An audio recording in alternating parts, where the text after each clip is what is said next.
Hey guys, Campy here. I wanted to come out here right away as quick as I could and let you know that, yeah, I made a mistake. And I discovered this mistake when I purchased a hard drive enclosure and found out that something was amiss.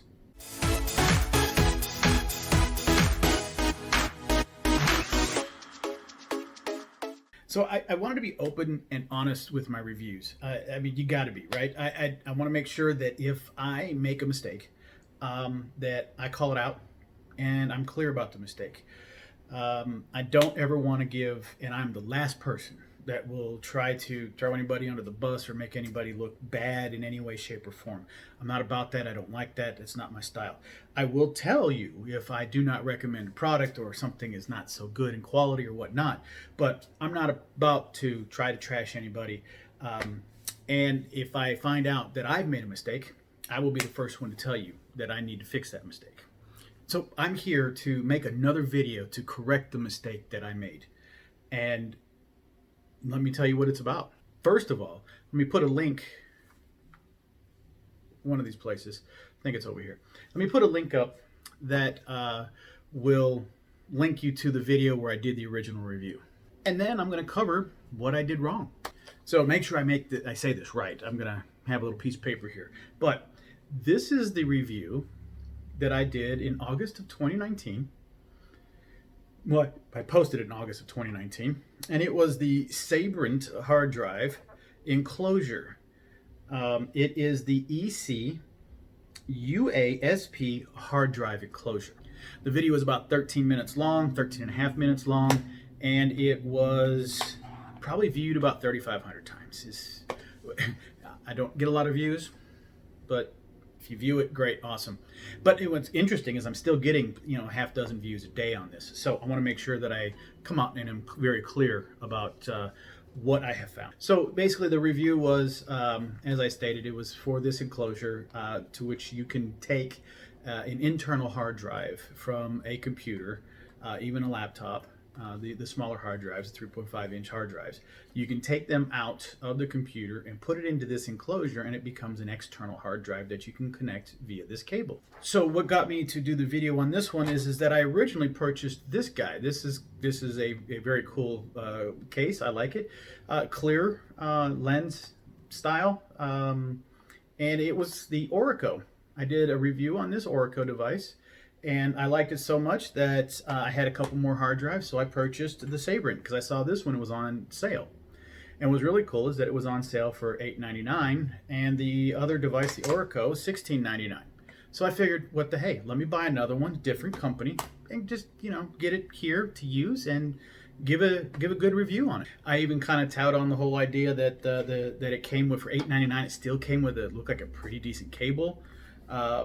The Oracle came with the cable, but it was 16, so it was literally damn near half the price. And I still got the enclosure for the drive and as well as the cable. I thought I was going to actually have to use my own cable. I basically show how to put the hard drive in there. I show how to take care of it and connect it and get it to the computer and start to use it. Lastly, and this is where I may have made the mistake.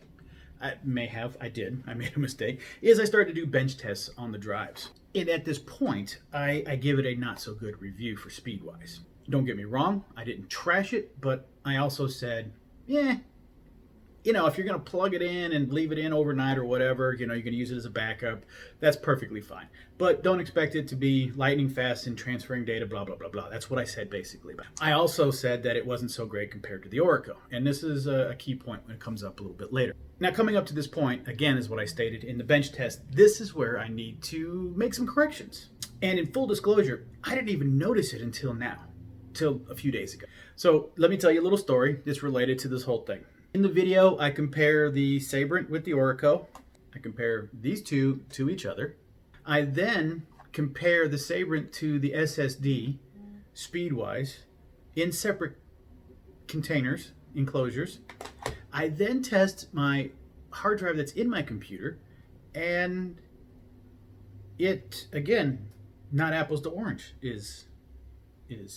I then show how the SABRENT's basically a failure in the speed tests, and it's not going to be anything spectacular. Maybe worth your money investment, but not so much if you're looking for anything related to speed. I said this before. So here's the best part of this whole story. This is where it should have keyed up on me, but it didn't right away. Is I have, and for which I did this test on, was a MacBook Pro, a 2018. Now we all know, if you don't, I'll explain. In 2018, Apple went and switched all their connections to USB-C. Let me explain to you what USB-C is compared to USB-A. Okay, so this is your standard, let me move it over here by the camera, USB-A as you call it, type of connection. This is USB-C. And let me get it closer to my face so it doesn't blur it out so much. And USB-C basically is just kind of an oval-shaped, elliptical type of connection. It's the newer type of connection. It's what's really cool about it is you can use it for powering, for data connection, all that kind of stuff. I explained to you, right, what USB-C is. The MacBook's all completely USB-C. Well, and why? Well, because the world's moving in that direction. That's what we do. We always improve, get better. So now, with both cables in these devices, you look at my SABRENT device, and as I showed before, I have a USB-A type connection, as I've mentioned before and showing you the differences between the cable. My Oracle is a USB-C to USB-C. If you can see that there, look a little bit better, put it in front of my face. Come on, see it, see it, see it. Anyway, it's good there. My computer is USB-C. My Oracle is USB-C. My SABRENT is not USB-C. The SABRENT is USB-A, and I cannot connect it to a computer that's USB-C. I'm saying that a lot, but if you understand that there's a couple things that you need. You can use something like this, and I'll show a picture up here, which is an adapter, which is USB-C on one side, and you plug into USB-A on the other side. Or also in the MacBook, you have something that's very similar to this. On the back end here, you have your USB-C, and then of course you have multiple USB-A type connections with usually like an Ethernet connection on the end. You have these types of connection devices. So now you might be catching on to the story a little bit, right? My Oracle, I can plug directly into my computer, no issues, no concern. The SABRENT, I need to plug into an adapter or some type of connecting adapter to make it work on the computer. And of course, let's talk about the hard drive my internal hard drive that I did a comparison. Well, that's hardwired in. That's the best connection you can ever have. It's direct. There's no lag. It's just boom. So do you see where this is going? You betcha. I had a adapter connection issue. Had probably nothing to do with the enclosures at all. I discovered that the connection is what has caused this device to completely slow down. And again, let me show you a picture of this guy because it's a little blurry probably right where I'm at. But this guy, not this one specifically because I broke the one that I had, it got damaged. But this is basically the culprit. This is the causer of my lack of speed. So how did I run into this? Well, the other day, I got some gift cards and, for Amazon, I decided I wanted to order a few other items that I'm going to review. And one of those was that I moved from my old house. I don't know if you guys have seen any other videos of mine, but I've moved into semi-recently in the last year. I moved into this house. Previously in my old house, I had a lot of security cameras. And in those cameras, I left them in the house to stay with the house, but I didn't want them to keep the hard drive. So I took the hard drive out of the box itself, of the console. I just took the hard drive out. The control panel and everything is all there. All they've got to do is put in a new hard drive and off they go. So when I brought the hard drive, it's one of those 5 1/4, those big guys that goes into a computer. Well, these guys will not work on that. So I wanted to go and buy another enclosure. And I said, you know what? I'm going to do a review on it. Well, that other enclosure is a much bigger device, and I wanted to do a test. I purchased it. I get it here. The first thing I do, I pull it out of the box. Yeah, I'm horrible at doing unboxings. When I get something, it's like, I pull it out and let's start playing with it. I pull it out. I put it in. First thing I do, what do? I bench test it on my computer. I'm pointing to my computer. You don't know that, but the computer's right there. So I bench tested on my computer, and I'm looking at it, and I'm like, oh yeah, that's pretty cool. Okay, what was the data on the SABRENT? Because I'm going to compare to that one, how bad it was. I pull out the SABRENT device right here. I plug it into my computer. Hold on, I'll get there. I know what you're thinking. And I look at it, and I go, well, wait a second. These numbers don't match. I thought the SABRENT was really bad, like in the 20s and 30s or something like that, and I'm sitting here pulling hundreds. So I go back and I look at my old SABRENT review, and I was showing that I think I was 26 to 30 max on the SABRENT drive, and I was pulling 100 to 104 on the Oracle drive. And I'm going, yeah, this is it's working, but it's dog slow. So this is why I recommend it. But I'd say if you want to go a little faster and use it more for pictures and photos and all that kind of stuff, you use the SABRENT. But in the Oracle, maybe, or I'm sorry, backwards. So the Oracle you use as a data transfer, and you use it for file transfer and whatnot, and storing and photos and stuff like that. But maybe just use the SABRENT as a backup because you don't want to wait on it because it's just so doggone slow. Okay, so it's slow, but this time it's not. And it's matching the same speed. So I'm unplugging, I'm swapping, I'm changing, I'm moving around, I'm doing all kinds of things to try and figure out why am I not getting those same data speeds that I was before. Well, then I realized I was plugging it into this adapter. This guy it's perfectly fine. It runs great speed all the way through. So there was nothing degrading it. I realized then I used to use this, and then when I moved over here, I lost it. I found another one. I have some other product that has that type of adapter, and luckily I found it to show you what I'm talking about. But I use that device, and I will explain later that when I plugged it in, it bogged it back down, and I was like, oh my God, there it is. Whoa, I need to tell people about this because I am not that guy that's going to go around and try and hide something where I was wrong. And I've even kind of knocked it even a little bit in the comments with some people going, yeah, I'm surprised. I mean, I'm not surprised. It's not that fast. It's not that great. And I'm wrong. So I've learned that the adapter is the fault, the cause. And unfortunately, it was not good for me in this end to basically tell you that I missed that. I shouldn't have missed it. I should have got it. And the good part about that is this is lessons learned for me, right? Moving forward, I need to do better tests across. Now, what I should have done is I should have swapped the SSD between the two cases, and I would have seen probably a significant change. I should have done more swapping between the cases, and then I probably would have been able to deduce that there's something different between the devices themselves. And then even more importantly, I should have swapped out some of the cabling. I should have taken into a factor that cabling could have been a contributing factor. And that's how you learn things. I'm the last person to fault anybody for making a mistake and discovering their mistake. The most important thing, and I will tell you this, that I have always learned in life and business, throughout my professional career as an engineer was, and which was really awesome, one of my first great supervisors, a Japanese individual named Mr. Kako, and he was just a normal, great guy who had a lot of understanding and knowledge about him. And one of the first things he always told me, especially after I made a mistake, and I made quite an expensive mistake at work, and he said, please continue to make mistakes. You only learn best from your own mistakes. When you understand that you've made this mistake and you fixed it and corrected it, you should never make that mistake again. What will disappoint him the most, he said this to me, was don't make that same mistake twice. Then that makes you incompetent.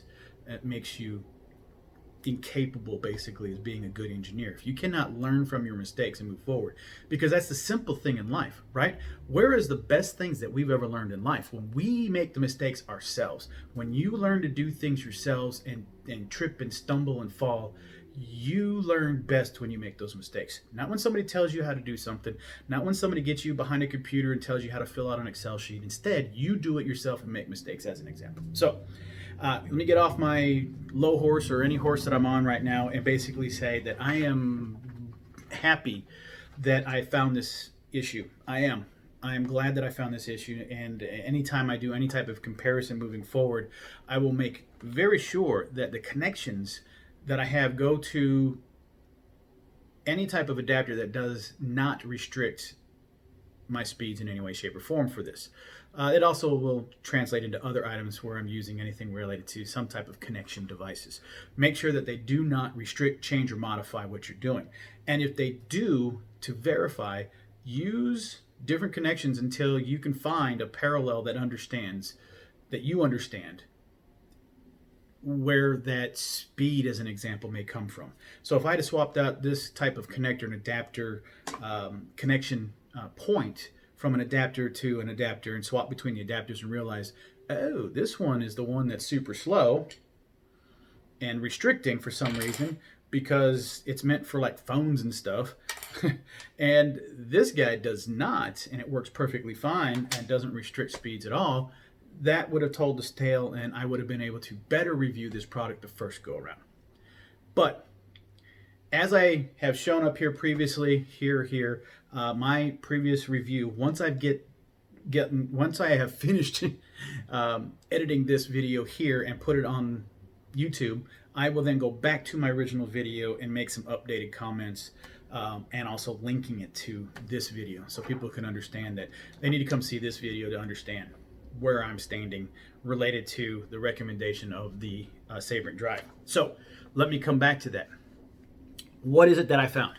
Well, what I found was once I swapped the correct cable, that, as you can see in this stuff I'm putting up here, the original screenshot, which if you look on the right hand side, will show you the lower numbers that I got for the SABRENT compared to the left hand side, which was the Oracle device. Now, I'm going to show you this other screenshot that I just did of the SABRENT device, and if you look at it, the Oracle's like a 104 and this one is like 101. It's right there. It's in the same ballpark. It's basically pretty much the same. So what does that tell you, tell me, tell everyone in the end? What you have in the device is a small computer board that is able to plug into all the pin connections to the hard drive, power it up, and pull data and write data to it, and that board allows that process to happen, and then it runs through the cable, and the cable is its kind of speed control. Now, don't get me wrong, the hard drive speed spin itself, as opposed to a SSD, enables or not enables, but restricts or limits the speed in which the data can travel. So does the cable, and so does the receiving computer. But in the end, all be all, both of these hard drive enclosures, and let me be sure that we're talking about the same two, is with the Oracle, and also let me post or link my Oracle video, with the Oracle and the SABRENT drives themselves. Both of these guys I find very, very similar in speeds and capabilities. The on and off switch on the SABRENT's kind of cool. Again, I've mentioned that before in the other video. I think the build quality and the style is really, really cool on the Oracle side. The SABRENT is just a box with a little light that lights up to tell you if it's running. This guy actually has a multicolored lights LED in it, and it's also clear, so it's got that cool look about it. I did say when I reviewed this that after maybe a year or two of using this and moving it around, and you can't really see it very well, I don't think, but it's got some scratches, but you can still see through it. I said that you would be able to scratch this up pretty well, but even with the scratches, it's still really cool to look at the computer board that's in the top here that controls the hard drive, the connections. You can also see the computer board of the hard drive on the back side here. It's really kind of cool to look at, in my opinion. But we're not here to talk about the Oracle, we're talking about the SABRENT. And I, again, will tell you, this SABRENT works now. I've updated it to not just a backup drive, but you could definitely use this as a data transfer, photo transfer. The speeds are actually, they're triple the speeds they were when I originally reviewed it. So I find no real fault with this SABRENT, and hopefully the SABRENT people come looking at this and review this, and other people who see this as well will see. I actually do quite highly recommend the drive. It's done well for me when I used it before. And when I plugged it in, which is funny, is I plugged it into this adapter very soon after the review to use it as a backup, and it worked just fine. But I will tell you that when I purchased this larger hard drive and enclosure that caused me to investigate my original SABRENT, I am now not using this as a backup anymore. I'm using this as a data holding and transfer. Actually, I've got quite a few of my YouTube videos on here now. This is a great case. So, with that being said, guys, I hope you find some value in this. I hope you like this. Do me a favor, go ahead and hit that like button. While you're down there, if you don't mind, go ahead and hit that subscribe button. And then if you click that bell, it'll let you know anytime I post again, and let you, notify you that I posted another YouTube video. And while you're down there, go ahead and throw down some comments. Let me know what you think. With that being said, guys, peace.